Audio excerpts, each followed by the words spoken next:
Story 1. I've been running my YouTube channel, Urban Shadows, for nearly 3 years. What started as a hobby, exploring abandoned buildings, capturing the eerie silence of forgotten places, had grown into something much bigger. My followers loved the thrill of the unknown, the suspense of what might be lurking in the corners of those decrepit spaces. They lived vicariously through my lens, seeking out the goosebumps that these haunted locations provided. I guess you could say I was hooked on the adrenaline rush of it all, too. So when I heard about the old Edwards house on the outskirts of town, I knew I had to check it out. The place had a reputation. No, a legend. 40 years ago, John Edwards, a man apparently driven mad by financial ruin, had murdered his wife and 2 children before taking his own life. The house had been abandoned ever since, a monument to tragedy, and the locals avoided it like the plague. The stories were out there, of course. Cold spots, whispers in the dark, the usual ghostly activity. It was exactly the kind of content my viewers craved. I decided to go alone. My usual crew wasn't available, and to be honest, part of me wanted the challenge. There's something about being alone in these places that amplifies the fear, makes it more authentic. I packed up my gear. Cameras, batteries, flashlight, and of course my phone for live updates, and set off just before sunset. The drive out was longer than I expected, the road narrowing as I got further from the city, until it was just a dirt track cutting through dense woods. When I finally reached the Edwards house, the sky was bruised with twilight, casting long shadows over the decaying structure. The house was a sprawling 2-story thing, with a wraparound porch that had long since started to sag. The windows were broken, gaping like empty eye sockets, and the roof was missing patches of shingles. The whole place reeked of abandonment, the air thick with the musty smell of rot and neglect. "All right, guys," I said to the camera as I stepped out of my car. "We're here. The infamous Edwards house. You've been asking for it, and now we're finally doing it. Let's see what's inside." The door was slightly ajar, creaking as I pushed it open with the toe of my boot. I stepped inside, and the temperature seemed to drop immediately. The air was still, heavy with dust, and my footsteps echoed in the emptiness. The interior was exactly what I'd expected: peeling wallpaper, broken furniture, and the remnants of a life long forgotten. I moved through the house slowly, my camera recording every detail, narrating my thoughts as I went. "The living room looks like it hasn't been touched in years," I said quietly, the lens panning across a faded sofa and a fireplace choked with ash. "This is where the Edwards family would have spent their evenings before, well, you know."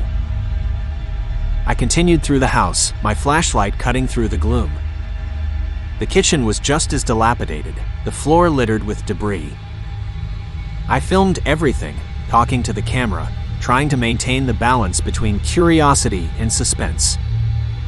My viewers loved it when I sounded a little spooked, and honestly, I didn't have to fake it this time. As I moved towards the back of the house, I found myself in a narrow hallway lined with closed doors. Most of them led to small, empty rooms. Perhaps bedrooms once, now just hollow spaces. But there was one door at the end of the hall that caught my attention. It was slightly ajar, the wood swollen from years of humidity, and as I approached, it began to creak. I stopped dead in my tracks, my heart pounding. The door was moving on its own, opening slowly, then closing with a soft click, only to start opening again. "Did you guys see that?"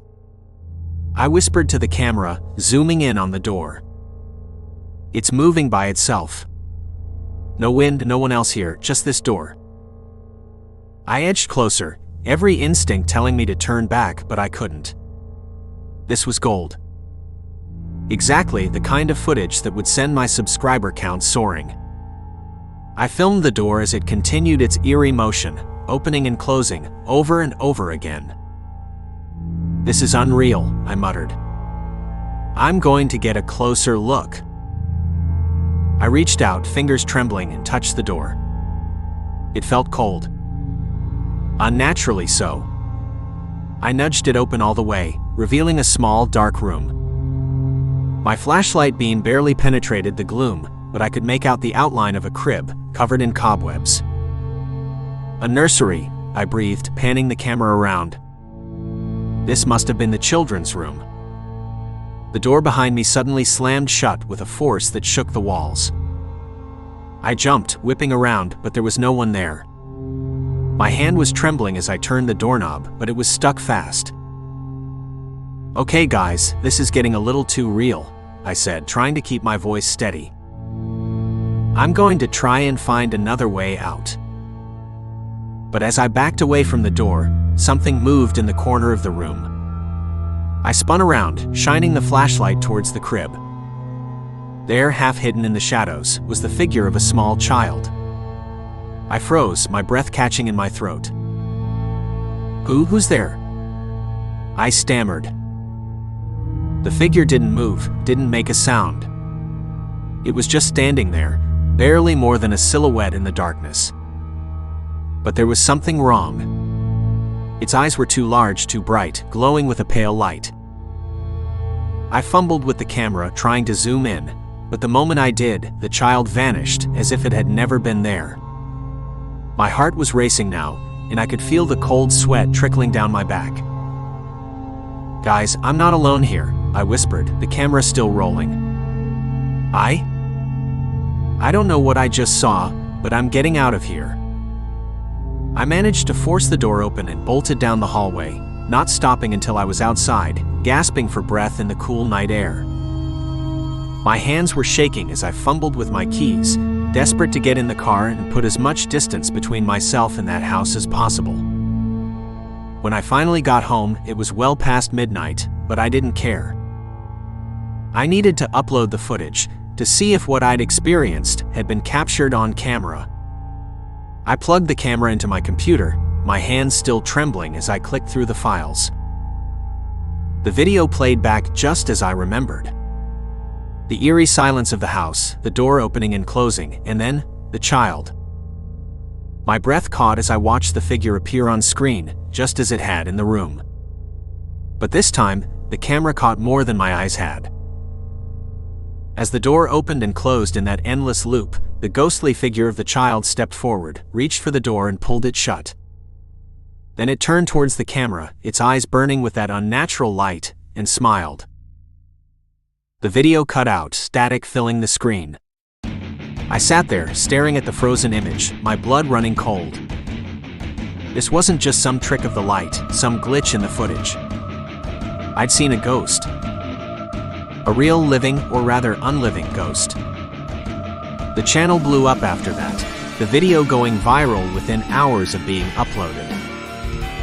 Everyone was talking about it, speculating, debating whether it was real or fake. But I knew the truth. I haven't gone back to the Edwards house since. I don't think I ever will. There's something wrong with that place, something evil that lingers in the walls. And I know now that some doors are better left unopened. Story 2. I never thought I'd end up in a place like this. But life has a way of surprising you, especially when you're desperate for money. I was 2 months behind on rent, and my landlord was breathing down my neck. The job market wasn't exactly overflowing with opportunities, so when I saw the ad for a live-in caregiver, I didn't hesitate to apply. The pay was decent, and the idea of free room and board was a godsend. When I first met Mrs. Evelyn Henderson, I was struck by how frail she was. She was in her late 80s, with thin white hair that floated like spider silk around her wrinkled face. Her eyes were pale blue, almost colorless, and they seemed to stare right through me. But she smiled when I introduced myself, her thin lips curving up in a way that made her seem harmless, even sweet. "You're Jenny, right?" she asked in a voice that was surprisingly strong for someone who looked so delicate. "Yes, Mrs. Henderson. It's a pleasure to meet you." "Please call me Evelyn," she said, waving her hand dismissively. Mrs. Henderson makes me sound like an old lady. I smiled politely, but I couldn't help noticing how cold the room felt, despite the warm summer evening outside. The house was old, Victorian style, with dark wood paneling and heavy drapes that kept the rooms dim and shadowy. It had a musty smell, like the air hadn't been fresh in years. "You'll be staying in the guest room upstairs," Evelyn continued, gesturing towards the grand staircase that spiraled up from the foyer. "It's just down the hall from my room. I like to have someone nearby, in case I need anything in the night." "Of course," I replied, trying to keep my voice steady. There was something about the house that made me uneasy, but I couldn't quite put my finger on it. Maybe it was just the size of the place. It was far too big for one person, especially someone as fragile as Evelyn. I settled in quickly, falling into a routine of cooking, cleaning, and helping Evelyn with her daily needs. She was surprisingly independent for her age, insisting on doing small tasks herself, like brushing her hair and getting dressed. But she needed help with other things. Taking her medication, moving around the house, and sometimes just having someone to talk to. It wasn't long before I met Mr. Whitmore, Evelyn's neighbor.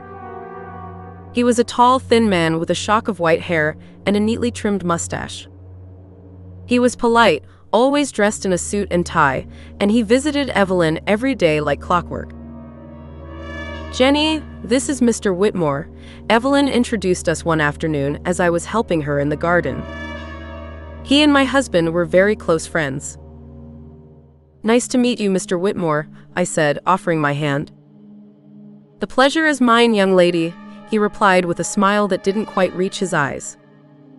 "Evelyn has spoken very highly of you. He used to come over for tea every day when my Harold was still alive," Evelyn explained, her eyes misty with memories. "And now he keeps me company. Isn't that kind of him?" "Very kind," I agreed, though something about Mr. Whitmore made me uneasy. His visits were always brief, and he rarely spoke to me directly. He seemed more interested in Evelyn, watching her with a strange intensity that I couldn't quite understand. As the days passed, I noticed other odd things. Evelyn would sometimes talk to herself, or at least that's what I thought at first. But then I'd catch her looking at the empty chair across from her, as if she were having a conversation with someone I couldn't see. "Evelyn, are you okay?" I asked her one evening after noticing her staring at the chair again. She blinked, as if coming out of a trance, and smiled at me. "Oh, I'm fine, dear. Just thinking about Harold. I miss him terribly, you know." "I know," I said softly. "It's natural to miss him. He was a good man," she continued, her voice distant. "A good husband. We were together for over 50 years, did you know that?" "I didn't, but that's incredible." "Yes, it is." She sighed, her gaze drifting back to the empty chair.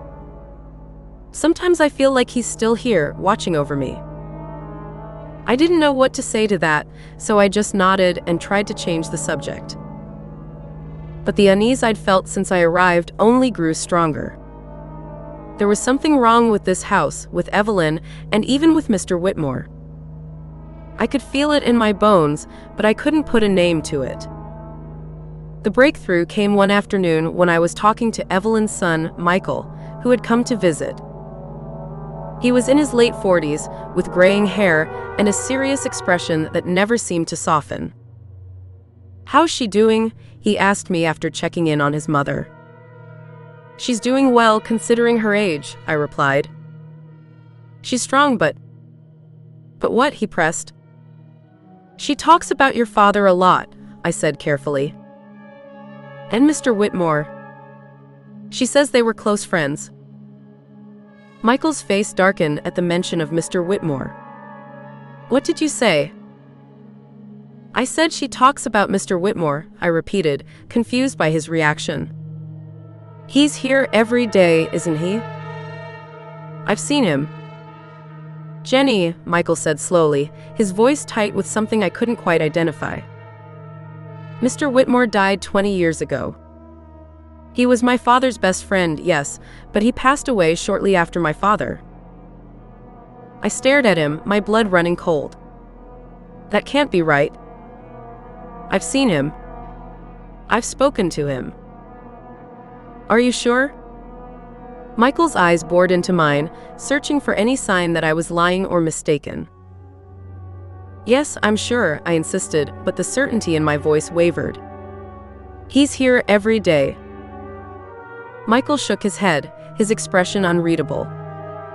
My mother has always said she felt my father's presence in the house. But if you're seeing Mr. Whitmore too. He didn't finish the sentence, but he didn't need to. The implication was clear. I was either losing my mind or something much worse was happening. That night, I couldn't sleep. I lay awake in bed, listening to the creaks and groans of the old house, my mind racing. If Mr. Whitmore was dead, then who or what was I seeing? And why was Evelyn so calm about it? Around midnight, I heard the familiar creak of the floorboards outside my room. I froze, my heart pounding in my chest. The sound was followed by a soft knock on my door. Jenny? Evelyn's voice was barely a whisper. Are you awake? I hesitated, then got out of bed and opened the door. Evelyn stood there in her nightgown, her eyes wide and fearful. What's wrong? I asked, my voice trembling. He's here, she whispered, glancing over her shoulder. Harold. He's here, but he's not the same. I felt a chill run down my spine. What do you mean? He's angry, she said, her voice trembling. He wants something. I don't know what, but I think it has to do with you. Me? My throat tightened with fear. Why me? Because you're here, she said, her eyes filling with tears. You're in his house, Jenny. And he doesn't like it. I stared at her, unable to speak. The air around us seemed to thicken, and the shadows in the hallway grew darker, more oppressive. I think you should leave, Evelyn whispered, her voice barely audible. Before it's too late. I didn't need to be told twice. Grabbing my things, I hurried out of the house, not daring to look back. As I drove away, I glanced in the rearview mirror and saw a figure standing in the window of the guest room, watching me leave. It was Mr. Whitmore, or whatever was left of him. His pale, lifeless eyes followed me until I turned the corner and sped out of sight. Story 3. Moving into the old Victorian house was supposed to be the beginning of a new adventure for Lisa and me. We'd been together for 3 years, married for 1, and this house felt like the perfect place to start the next chapter of our lives. It was a bit of a fixer-upper, sure, but it had character. A sprawling garden, large windows, and a wraparound porch that Lisa adored. It's perfect, isn't it? She'd said, her eyes bright with excitement as we first walked through the creaky front door. I'd nodded, smiling, but there was something about the place that didn't sit quite right with me. I couldn't put my finger on it, so I brushed it off as just the nerves of buying our first home. We moved in during the spring, and for the first few weeks, everything seemed fine. I'd head off to work in the city, leaving Lisa to manage the renovations and unpacking. She seemed happy, content with making the house our own, while I spent long hours commuting and working late. But after a month or so, things started to change. One evening, I came home to find Lisa sitting on the couch, her knees drawn to her chest, staring blankly at the wall. Hey, are you okay? I asked her, dropping my bag by the door. She didn't respond right away, and it took her a moment to even notice I was there. Huh. Oh yeah, I'm fine, she replied, but her voice was distant, distracted. I sat down beside her, gently placing my hand on her knee. What's going on? I pressed, concern bubbling up in my chest. Story 1. She shook her head, as if trying to shake off a bad dream. I've been running my YouTube channel, Urban Shadows, for nearly 3 years. I've just been hearing started as a hobby. Exploring abandoned buildings, capturing the eerie silence of forgotten places. At first, I thought it was the house something much bigger, but it's been getting worse. My followers loved the thrill of the unknown, upstairs when I know I'm alone, of what might be lurking in the corners. She let out a nervous laugh, spaces, but it didn't reach her eyes. They lived vicariously through my lens, just my imagination, seeking out the goosebumps that these haunted locations I tried provided. To reassure her. I guess you could say I was hooked on the adrenaline rush of it all. It's bound to make some weird noises. So when I heard about the old Edwards house on the outskirts of town, I knew I had to check it out. She gave me a weak smile, but I could tell she wasn't convinced. The place had a reputation.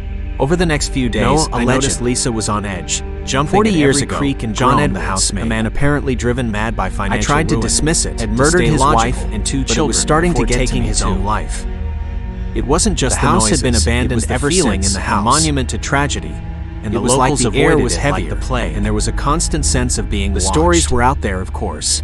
One night, after I returned from another long day at work, the usual ghostly activity, her face pale, her hands trembling. It was exactly the kind of content my viewers craved. Mark, I saw him, she whispered, her voice barely audible. I decided to go alone. Saw who?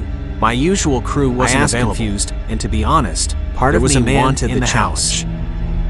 Her eyes were wide about being alone, and she grabbed my arm, nails digging into my skin. Makes it more authentic. I was in the kitchen, and I packed up my standing in the hallway, just staring at me. Cameras, batteries, flashlight. I thought it was you at phone for live when I called your name and set off just before sunset.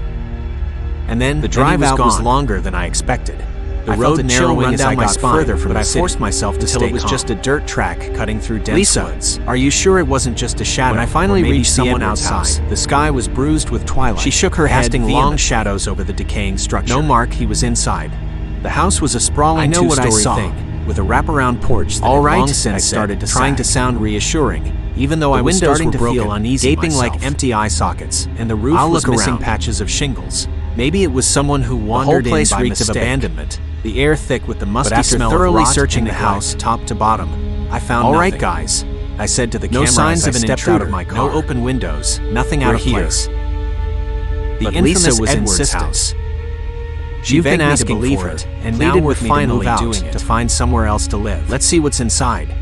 Please, Mark. The door was slightly ajar, she said one creaking night, as I pushed it open with the toe of my boot. Something's wrong with this house. I stepped inside, and the temperature seemed to drop so immediately, but I was stubborn. The air was still. We'd invested so much into this, and my footsteps echoed, and I couldn't bring myself to abandon it. The interior was exactly what I'd expected. Imagination, peeling wallpaper, broken furniture. Lisa, it's just an old house of a life long forgotten. There's nothing here. I moved through the house slowly. You're tired, my camera recording every detail, narrating my thoughts as I went. The living room looks like it hasn't been touched in years, that it made my chest ache. The lens panning across a faded sofa in a fireplace choked with ash. There's something here. This is where the Edwards family would have spent their evenings before. But I didn't listen. Well, you know. I wish I had. I continued through the house, my flashlight cutting through. I came home late, the sky already dark. The kitchen was just as dilapidated. As I pulled into the driveway with debris, I saw Lisa sitting on the porch. I filmed arms wrapped around her knees, talking to the camera, face buried in trying to maintain the balance between curiosity and suspense. I called out, but she didn't. My viewers loved it when I sounded a little spooked. I rushed over, my heart pounding. I didn't have to fake it this time. Lisa, what happened? As I moved towards the back of the house, she slowly lifted her head. I found myself in a narrow hallway lined with closed doors. She looked utterly broken. Most of them led to small, empty rooms, her eyes red-rimmed and hollow. Perhaps bedrooms once, now just hollow spaces. She whispered. But there was one door at the end of the hall that caught my attention. He was in the bathroom, just standing there, staring at me. Slightly ajar, the wood swollen from years of humidity. I didn't hesitate, and as I approached, I left her on the porch and stormed into the house. My mind stopped dead in my tracks, my heart pounding. I had to see for myself. The door was moving on its own. Maybe it was some vagrant or a thief closing with a slipping in and out. Only to start opening. I feared something worse. Did you guys see that? The house was silent, eerily so. I whispered to the camera, my way up the stairs, zooming in on the door. Every step creaked moving by itself, the sound echoing through the empty halls. No one else here, just this door. The bathroom door was ajar. I edged closer, cold draft wafted every instinct sending a shiver down my spine, but I couldn't. I pushed the door open, my heart hammering in my chest, the kind of footage that would send my subscriber count soaring. He was tall, unnaturally so. I filmed the door as it continued its eerie motion, his skin and closing, almost translucent, over and over in his eyes. His eyes were empty sockets, black as night. I'm going to get a closer He stood there, look. motionless, his head tilted slightly. I reached out, as if fingers he was trembling, studying and me. touched the door. I froze, It felt my cold. breath catching in my throat. Unnaturally so. He was real. I nudged it open All this the way, time, Lisa revealing had a been telling small the dark truth. room, and I hadn't believed her. My flashlight beam barely Now it was penetrated too the gloom, late. but I could make out the outline The of man, a crib, covered in cobwebs, or or whatever he was. A nursery. I Lifted breathed, one panning skeletal the camera hand, around, pointing directly at me. This must have been the children's The room grew grew colder, and I could feel The an door oppressive behind me force suddenly bearing slammed down shut on me, with a force crushing that the air shook from the my walls. lungs. I I jumped, wanted to whipping scream, around, to run, but there was but no I one couldn't there. move. My hand was I was trembling paralyzed as I tried by the fear, doorknob, but trapped it in was that stuck moment, fast. unable to look away from those hollow eyes. Okay, guys, this is getting a little too real. And then, just I as said, suddenly trying as to he keep had my appeared, voice steady, he was gone. I'm going The to bathroom try was and empty, find another the cold way dissipating, out, leaving me gasping for air. But as I backed away from the door, I something stumbled moved back in the nearly corner of the falling room. before I turned and ran from the I house. spun around, my heart shining racing, the flashlight my mind a towards the whirlwind crib. of terror and disbelief. There, half hidden in the shadows, I burst out the was front figure door, of a and small Lisa was child, still there, staring at me with I those froze, haunted my eyes, breath catching in my throat. We're leaving, I choked out, Who's there? grabbing her hand. I stammered. We're leaving right now. The figure didn't move. We drove away didn't that make a night, sound, leaving everything behind. It was just standing there, the house, barely our more than a belongings, silhouette our in the dreams. darkness. I didn't But care. there was something wrong. All that mattered was Its eyes getting were too away, large, too as bright, far away as glowing with a possible. pale light. We never I went back fumbled to with that the camera, house, trying to zoom in. We But never the moment spoke I of what did, we saw. the child what we vanished, experienced, as if it had never been there. But the memory lingers. My heart was racing. and I now, know that whatever and I was could in feel that the house cold is sweat still there, trickling down waiting my for back. its next victims. Guys, I'm not alone here, I whispered. The camera still